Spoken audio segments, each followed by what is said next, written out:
So now what we are going to study is about the outbreeding devices.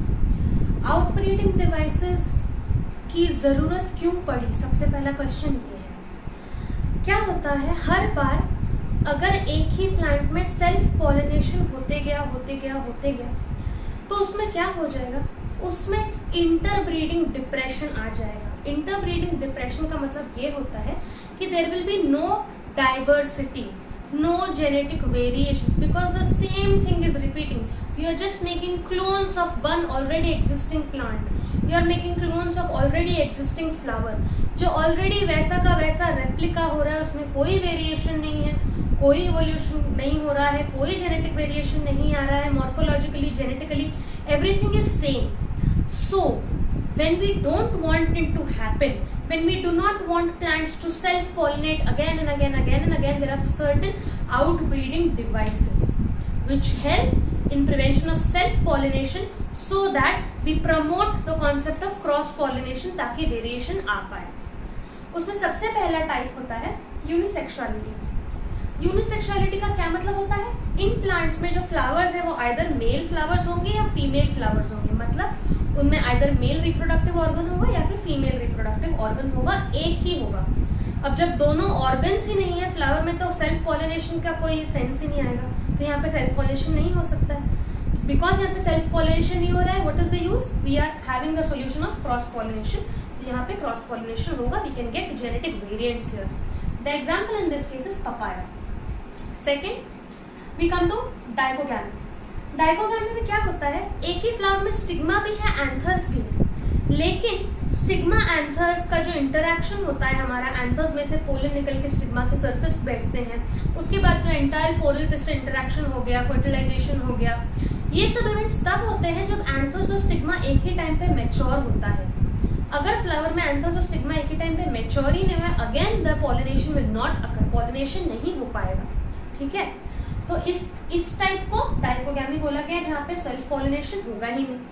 अब dichogamy में दो parts हैं, प्रोटैंड्रिन और प्रोटोजाइनिन। अब इसमें क्या होता है कि androecium, the main reproductive part of a flower जो है वो पहले मैच्योर हो जाता है, गाइनोशियम नहीं होता है। तो पोलन ग्रेन्स तो रेडी है लेकिन स्टिग्मा ही नहीं आया है, उसका जो पोलन क्रिस्टल इंटरैक्शन होगा उसके लिए फीमेल रिप्रोडक्टिव ऑर्गन है ही नहीं हमारे पास, तो यहाँ पर सेल्फ पॉलिनेशन नहीं हो सकता है। इसका एग्जाम्पल है मेल्स। सिमिलरली अगर फीमेल गाइनोशियम अगर पहले आ जाता है, female reproductive part of a flower अगर पहले मैच्योर होता है, एंथर्स ही नहीं है, तो पोलन ग्रेन्स जनरेशन ही नहीं हुआ है। तो अगर जनरेशन नहीं हुआ तो पोलन क्रिस्टल इंटरैक्शन वापस कैसे होगा?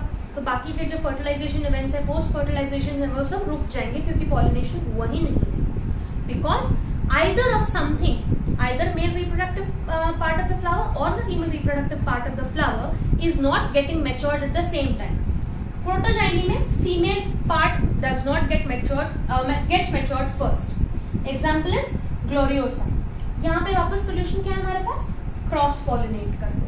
ठीक है, एक और टाइप होता है हर्कोगैमी। हर्कोगैमी में क्या होता है, इनबिल्ट नेचुरली फ्लावर में जो मेल और रिप्रोडक्टिव पार्ट्स हैं उसके बीच में एक बैरियर होता है जिसकी वजह से वो सेल्फ पॉलिनेट कर ही नहीं सकते। There is a presence of a natural barrier between the organs, between the reproductive organs in a flower to prevent self pollination. तो इसका एग्जांपल है कैलेट्रोपिस। ठीक है, उसका ट्रायंगुलर होता है stigma because it is creating a barrier. तो अगर ऐसा है तो यहाँ पे पोलन ग्रेन्स गिर के बाहर ही गिर जाएंगे, they are not sticking on the surface, hence no pollination. So again the method of only cross pollination will work over here. The other examples of pollen prepotency. Pollen prepotency में क्या होता है, जो पोलन ग्रेन्स हैं दूसरे flowers पे वो पहले ही जर्मिनेट हो जाते हैं। एक फ्लावर है उस पे हमारा पिस्टल है और एंथर है, ये वाले जो पोलन ग्रेन्स है सेम फ्लावर के वो जर्मिनेट ही नहीं हुए हैं अब तक, वो मैच्योर ही नहीं हुए हैं अब तक, लेकिन किसी और फ्लावर के हो गए हैं। ठीक है, तो वापस ये जो फ्लावर है जिसमें पोलन ग्रेन्स जर्मिनेट ही नहीं, सेल्फ पॉलिनेशन कर नहीं पाएगा, जिसकी वजह से again what we have to apply is cross pollination. The example is of apple. Then you have a technique which is called a self incompatibility. Self incompatibility का क्या मतलब होता है, germination of pollen grains of the stigma of the same flower will not take place. Pollen grains तो है पर वो germinate ही नहीं हो पा रहे। पोलन प्रीपोटेंसी में क्या था, पोलन ग्रेन्स को जर्मिनेट नहीं हो रहे। यहाँ पे क्या हो रहा है, बैठ तो गए हैं उस स्टिग्मा पे, लेकिन वो जर्मिनेशन का जो पोलन ट्यूब जो बनता है वो ही नहीं बन पा रहा है इस केस में। It is self-incompatible to generate a pollen tube. Here, they are not germinating fans, hence they are not landing on the stigma surface. So this is the major difference. Again, the solution is cross-pollination, and the example is tobacco. One last category is heterostyle. इसमें क्या होता है, एक ही flower में 2-3 type के stigmas होंगे, तो pollen grain को कंफ्यूजन होगा कि which surface should I choose, on which stigma should I go and start the process of pollination. So anthers are at very different heights, very different levels, stigmas are various in number. तो वापस इसकी वजह से self pollination नहीं होता है. What happens is cross pollination is the solution. Example is primrose. So these are all the basic categories which come under the heading of outbreeding devices.